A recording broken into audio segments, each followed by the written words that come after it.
महाराष्ट्र के पूर्व मंत्री और एनसीपी नेता बाबा सिद्दीकी की मुंबई में गोली मारकर हत्या। रात करीब 9:30 बजे 3 हमलावरों ने गोली मारी। 2 गोलियां शरीर के आर पार हो गई। एकाएक बम फटने से फैला काफी धुआं, गोलियों की आवाज, लगी पटाखे की आवाज। लोगों और कार्यकर्ताओं को लगा उत्सव की वजह से फोड़े जा रहे हैं पटाखे। धुएं की वजह से लोगों को दिखाई देने में हुई परेशानी। कार में खून से लथपथ पड़े थे बाबा सिद्दीकी। 3 लोग भागते हुए दिखाई दिए। कार्यकर्ता बाबा सिद्दीकी को लेकर अस्पताल पहुंचे थे। बाबा सिद्दीकी के साथ मौजूद एक व्यक्ति को लगी गोली। लीलावती अस्पताल में चल रहा है इलाज, पैर में लगी है गोली। बाबा सिद्दीकी की हत्या के आरोप में पकड़े गए 2 शूटर्स। मुंबई पुलिस के अतिरिक्त पुलिस आयुक्त ने परमजीत दहिया ने कहा, मुंबई क्राइम ब्रांच मामले की कर रही है जांच। पुलिस ने बरामद की हत्या में इस्तेमाल 9.9 mm की पिस्टल। आरोपियों ने चलाई थी 5 गोलियां। बाबा सिद्दीकी को लगी थी 3 गोलियां। संपत्ति विवाद बताई जा रही है फायरिंग की वजह। मुंबई में एनसीपी नेता बाबा सिद्दीकी की हत्या। पुलिस लॉरेंस बिश्नोई गैंग की भूमिका की कर रही है जांच। मुंबई के कूपर अस्पताल में पोस्टमार्टम। लीलावती अस्पताल से लाया गया पार्थिव शरीर। पूरी प्रक्रिया की होगी वीडियोग्राफी। बाबा सिद्दीकी की करीब 2 हफ्ते उनको धमकी मिली थी। उनकी सुरक्षा भी बढ़ाई गई थी, लेकिन विधायकों को दी जाने वाली ही सिक्योरिटी उनके पास थी। 15 दिन पहले जीशान सिद्दीकी को मिली थी धमकी, जिसके बाद दी गई थी वाई कैटेगरी की सुरक्षा। हमले के वक्त जीशान की गाड़ी आगे थी। बाल बचे विधायक जीशान सिद्दीकी। फोन आने की वजह से पहले निकले जीशान। 5 मिनट के अंदर बाबा सिद्दीकी पर हमला हो गया। महाराष्ट्र के मुख्यमंत्री एकनाथ शिंदे ने कहा, यह बेहद दुर्भाग्यपूर्ण घटना है। मुंबई पुलिस को कानून व्यवस्था को अपने हाथ में लेने वालों के खिलाफ सख्त कार्रवाई के निर्देश। डिप्टी सीएम अजित पवार का बयान, हमलावरों पर होगी कड़ी कार्रवाई। मास्टरमाइंड का भी होगा खुलासा। बाबा सिद्दीकी का निधन एनसीपी के लिए बड़ी क्षति। छगन भुजबल ने दी बाबा सिद्दीकी को भावभीनी श्रद्धांजलि। कहा, कुछ दिन पहले ही एनसीपी नेता सचिन कुर्मी की हुई थी हत्या। दोनों मामलों की तुरंत हो तेजी से जांच। एनसीपी नेता नवाब मलिक ने बाबा सिद्दीकी के परिवार से मुलाकात की। कहा, आरोपियों पर होगी जल्द कार्रवाई। शरद पवार ने भी बाबा सिद्दीकी को दी भावपूर्ण श्रद्धांजलि। कहा, प्रदेश की ध्वस्त कानून व्यवस्था चिंता का विषय है। जिम्मेदारी स्वीकार कर सत्ता में बैठे लोगों को पद छोड़ना चाहिए। कांग्रेस अध्यक्ष मल्लिकार्जुन खड़गे ने जताई संवेदना। कहा, महाराष्ट्र सरकार को देना चाहिए पारदर्शी जांच का आदेश। महाराष्ट्र कांग्रेस अध्यक्ष नाना पटोले ने जताया दुख। कहा, गुनहगारों का समर्थन करने की महाराष्ट्र सरकार की नीयत का है ये परिणाम। कांग्रेस नेता इमरान प्रतापगढ़ी ने कहा, मुंबई जैसे महानगर में सत्ता से जुड़े हुए एक नेता की हत्या अपने आप में बहुत बड़ा सवालिया निशान। कांग्रेस नेता पवन खेड़ा, विश्वास नहीं होता इस तरह गोली मारकर उनकी हत्या कर दी गई, ये उनका कहना है।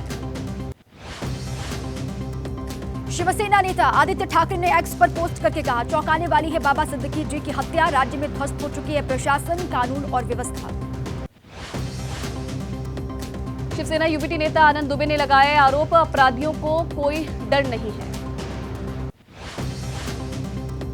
एनसीपी एसपी ने सरकार से मांगा जवाब। पार्टी प्रवक्ता क्लाइड क्रॉस्टो ने कहा, बाबा सिद्दीकी की हत्या बहुत परेशान करने वाली खबर। बाबा सिद्दीकी की हत्या पर एनसीपी एससीपी सांसद सुप्रिया सुले ने कहा कि मुंबई में सत्तारूढ़ गठबंधन में शामिल पार्टी के नेता की हत्या बताती है कि राज्य की कानून व्यवस्था की क्या हालत है। असदुद्दीन ओवैसी ने बाबा सिद्दीकी की हत्या की निंदा की। कहा, यह दिखाता है महाराष्ट्र में कानून और व्यवस्था के बिगड़ते हुए हालात। एसपी नेता अबू आजमी ने महाराष्ट्र की कानून व्यवस्था पर उठाए सवाल। कहा, पुलिस प्रशासन की लापरवाही के कारण हुई है वारदात। बीजेपी नेता किरीट सोमैया ने विशेष टीम को जांच सौंपने की मांग की। कहा, यह एक बहुत बड़ी साजिश लगती है, सख्त कार्रवाई होनी चाहिए। केंद्रीय मंत्री जीतन राम मांझी ने जताया दुख। एक्सपोज करके कहा, एनसीपी के बड़े नेताओं में शामिल बाबा सिद्दीकी की हत्या बेहद गमजदा करने वाली खबर। बीजेपी नेता शाहनवाज हुसैन ने जताया दुख। एक्सपोज करके कहा, बहुत दुख हुआ। भगवान उनके परिवार को इस दुख को सहने की शक्ति प्रदान करे। लीलावती अस्पताल पहुंचे बड़े नेता और अभिनेता। सीएम शिंदे, देवेंद्र फडणवीस, सलमान खान, संजय दत्त, शिल्पा शेट्टी अस्पताल पहुंचने वालों में शामिल। आज महाविकास अघाड़ी कर सकता है बड़ा ऐलान। मुंबई में आज महाविकास अघाड़ी की प्रेस कॉन्फ्रेंस। उद्धव ठाकरे, शरद पवार, नाना पटोले होंगे शामिल। शिवसेना यूबीटी नेता आदित्य ठाकरे ने कहा, हमारी शिवसेना असली शिवसेना, महायुति सरकार में केवल करते हैं भ्रष्टाचार। उद्धव ठाकरे ने निशाना साधा, कहा उनके लिए छत्रपति शिवाजी महाराज वोट बैंक हैं, लेकिन हमारे लिए वो भगवान हैं। संजय राउत ने एमबीए में लगाई चिंगारी, कहा उद्धव ठाकरे आपको इसी मैदान में लेनी है मुख्यमंत्री पद की शपथ। मशाल जलाने के लिए एक चिंगारी काफी है। मुख्यमंत्री एकनाथ शिंदे ने निशाना साधा, शिवसेना यूबीटी और एआईएमआईएम में कोई अंतर नहीं है, हमने शिवसेना को आजाद कराया। चुनाव से पहले महायुति सरकार देगी 10 से ज्यादा नई परियोजनाओं की सौगात। सीएम शिंदे करेंगे लोकार्पण और भूमि पूजन। आज एमएनएस की भी बैठक होने वाली है। राज ठाकरे पार्टी के समूह अध्यक्षों के साथ करेंगे मीटिंग। एमएनएस अकेले ही लड़ेगी महाराष्ट्र विधानसभा चुनाव। हरियाणा में सरकार के शपथ ग्रहण की तारीख तय। सीएम नायब सिंह सैनी ने कहा 17 अक्टूबर को सुबह 10 बजे होगा शपथ ग्रहण समारोह। हरियाणा के पूर्व सीएम और केंद्रीय मंत्री मनोहर लाल खट्टर ने जानकारी दी, पंचकुला में होगा नई सरकार का शपथ ग्रहण समारोह। कांग्रेस अध्यक्ष मल्लिकार्जुन खड़गे ने कहा, हरियाणा की हार पर रिपोर्ट तलब करेंगे। झारखंड प्रदेश कांग्रेस अध्यक्ष केशव महतो बोले, चुनाव ऐलान के बाद होगी सीट शेयरिंग पर बात। जम्मू कश्मीर के नोएडा में आज अरविंद केजरीवाल की धन्यवाद रैली होनी है। उत्तर प्रदेश में उपचुनाव को लेकर दिल्ली में बीजेपी की बड़ी बैठक होने वाली है। मीटिंग में अमित शाह और जेपी नड्डा के अलावा सीएम योगी आदित्यनाथ और दोनों ही डिप्टी सीएम मौजूद रहेंगे। केंद्रीय मंत्री और आरएलडी अध्यक्ष जयंत चौधरी बोले, यूपी में 10 सीटों के लिए होने जा रहा उपचुनाव किसी दंगल से कम नहीं है, बीजेपी के साथ लड़ेगी आरजेडी। उत्तर प्रदेश विधानसभा उपचुनाव पर बोले एसपी नेता शिवपाल सिंह यादव, इंडिया गठबंधन ही जीतेगा सभी सीट पर उपचुनाव। आरएसएस प्रमुख मोहन भागवत ने कहा, बांग्लादेश में हिंदू समाज के लोगों पर किए जा रहे अत्याचार संगठित होकर विरोध करने पर ही बचा हुआ है समाज।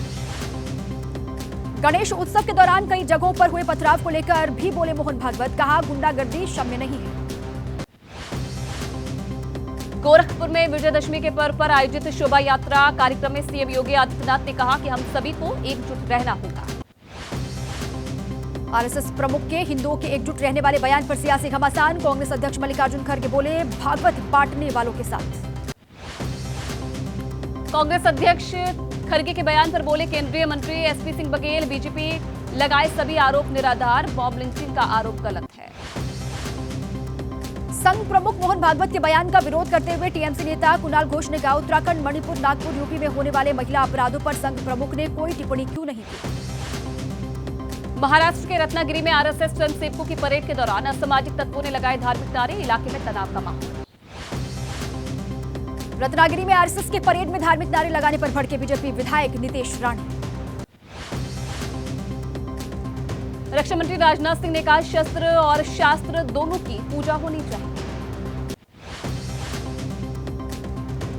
यूपी के सीएम योगी आदित्यनाथ ने कहा, 10 साल पहले किसी ने सोचा नहीं था कि अयोध्या में बनेगा भव्य राम मंदिर।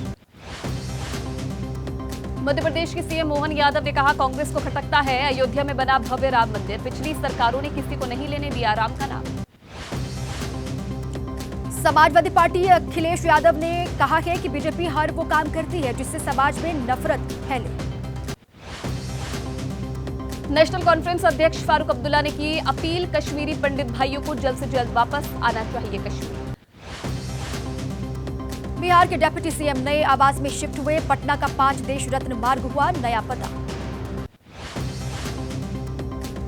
भरतपुर में सीएम भजन लाल शर्मा ने जनसुनवाई के दौरान बिजली अधिकारी को लगाई लताड़, कहा जनता की वजह से ही आपको रोटी मिलती है।